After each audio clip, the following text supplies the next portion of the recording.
নমস্কার, কেমন আছো সবাই? ঝুম্পা লাইফস্টাইল ব্লগে তোমাদের সকলকে স্বাগত। এখন ওই সকাল 8টার মতো বাজে।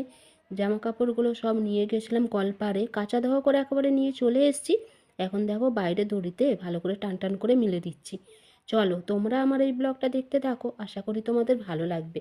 নাইটিটা একটু উল্টে দিচ্ছি, কারণ এই রোদের মধ্যে যদি নাইটিটা আমি উল্টে না দিই তাহলে কালারটা নষ্ট হয়ে যাবে। তার জন্যেই নাইটিটা উল্টে দিচ্ছি। কাঁচার মধ্যে ছিল ওই বিছানার চাদর, বালিশের কভার, এই সবগুলোই ছিল, আর ওই হাতে গোনা দু একটা নাইটি ছিল। তো এইগুলো সব মিলে দিচ্ছি, দিয়ে যাব এখন আবার ওই মাছ আনতে। বাজারে যাব না, তবে ওই যে একটা কাকুর থেকে, যে কাকুর থেকে মাছ নিই, সেই কাকুর কাছ থেকেই মাছ নিয়ে আসবো। তবে আজকে ঝোলের মাছ নিয়ে আসবো, জানো, ঝোলের মাছ ছাড়া আজকে আর একদম নদীর মাছ খেতে ইচ্ছা করছে না। বেশ কয়েকদিন তো নদীর মাছ খেলাম, মাংস খেলাম, এই সব খেয়েই তো দিন কেটে গেল কদিন। আজকে ভাবলাম যে একটু ঝোল করব, ফুলকপি আছে। তবে ফুলকপি দিয়ে মাছের ঝোল মানে আবার আবার আলাদা করে আরও একটা ঝোল বানাতে হবে আমাকে, আমার বরের জন্যে। ব্যাস, ওই দিকের কাজগুলো তো হয়ে গেল, ঘর মোছা, ঘর ঝাড় দেওয়া সব কিছুই হয়ে গেছে। এই যে রান্নার জানলাটা খুলে দিলাম, রান্নাঘরের জানলাটা, এখন চলে এসেছি ঘরের জানলাটা খুলে দিতে। এই দেখো মাছ নিয়ে চলে এসেছি, এসে এখন ওই সবজিগুলো কেটে নিতে বসে পড়লাম। সবজিগুলো কেটে নেব, তো সবজির মধ্যে বেগুন, বিম, সিম, আলু, গাজর, এই সবগুলোই কাটবো। আর ফুলকপি, ফুলকপি দিয়ে আলু দিয়ে মাছের ঝোলটা হবে আমার জন্যে, আর আমার বরের জন্যে হবে ওই সিম, বেগুন, বেগুনটা দেবো না, সিম, বিমস, তারপরে ওই গাজর, আলু, এই সব দিয়ে আমার বরের জন্যে, ওর জন্যে আলাদা করে একটা ঝোল করব। ওর জন্য ওই রাত্রিরের ফুলকপি দিয়ে দুপুরে খাবে বললো। তবে ফুলকপি দিয়ে যদি ও খায়, ওই যে ফুলকপি দেখো কেটে রেখেছি, ফুলকপিটা আবার ভাপিয়ে জলটা ফেলে দিতে হবে। ব্যাস, সব সবজি আজ কাটা হয়ে গেছে। মাছ তো আগেই নিয়ে এসে রেখে দিয়েছিলাম, আর আগে ওই সবজিগুলো কেটে নিয়েছি, আর লাস্টে মাছটা ধুচ্ছি। কেন বলো তো, মাছ ধোয়ার কাজটা না ওই স্নান করার আগেই ঠিক আছে, আর তাই সবজিগুলো আগে কেটে নিয়েছি। ওই যে দুরকম ঝোল হবে, আর ওই পাঁচ মিশালি সবজি একটা হবে। চলো মাছগুলো ভালো করে ধুয়ে নিই। ওইদিকে আবার গরম জল বসিয়েছি আমার স্নানের জন্যে। আজ আবার বৃহস্পতিবার, আর আজকে কিছু কোনো উপায় নেই জানো তো, আজকে আবার একটু শ্যাম্পুও দিয়ে দিতে হবে, তা নাহলে আবার ঠাকুর পুজোটা দিতে পারবো না। ওইদিকে সব কাঁচা হয়ে গেছে, ব্যাস সব রেডি করে রেখে দিয়ে স্নান করবো।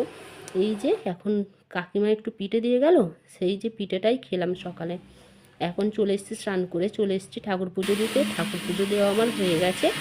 এবার দেখো এখন আবারও যুদ্ধ শুরু।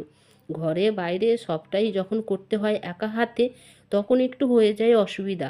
আমার বর থাকলে আবার এই সব সমস্যাগুলো আমার আর হয় না, কারণ ওই যে মাছ আনা, মাছ ধুয়ে দেওয়া, এগুলো আমার বরই করে দেয়। তো ভালোই অনেকগুলো কাজ সকাল থেকে হলো, বলতে পারো একটা যুদ্ধ বটে। তবে দেখো এই যে মাছ ভাজা তো বসিয়ে দিয়েছি, ওইদিকে ফুলকপিটা যে ভাপিয়ে নিয়ে জলটা ফেলে দিয়েছি, তাহলে আর গ্যাস হবে না, সেই জন্যে। তো ওইদিকে ফুলকপিটাও ভেজে নেব, মাছ ভাজার তেলের মধ্যে ফুলকপিটা ভেজে নেব।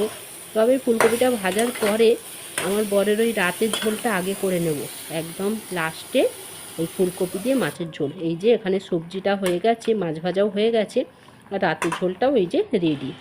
এবার ওই জিরে, আদা বাটা, টমেটো বাটা, এই সমস্ত দিয়ে ফুলকপি দিয়ে ধনেপাতা দিয়ে একদম মাছের ঝোলটা বেশ হেভি করে করেছি।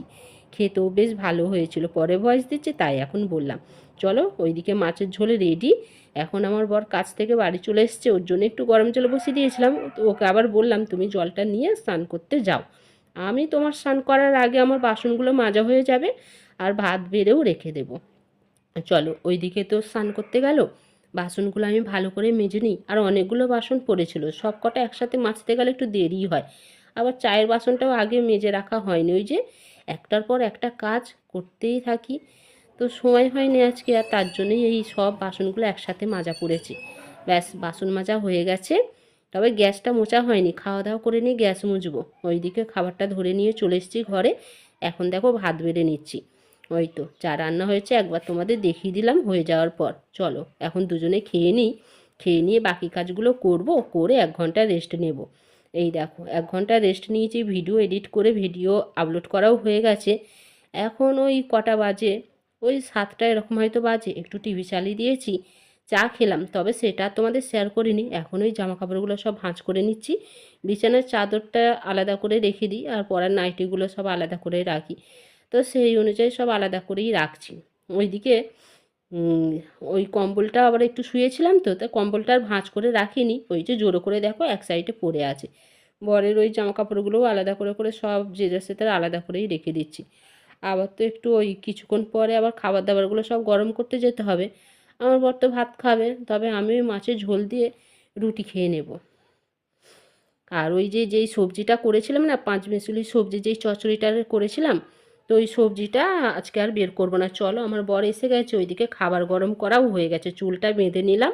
রাত্রিরে শোয়ার আগে চুলটা আমি বেঁধেই নিই। চলো খাওয়া দাওয়া করে নিই। আজকের ব্লগটা এই অবধি, দেখা হবে পরের ব্লগে। ভালো থাকবে, সুস্থ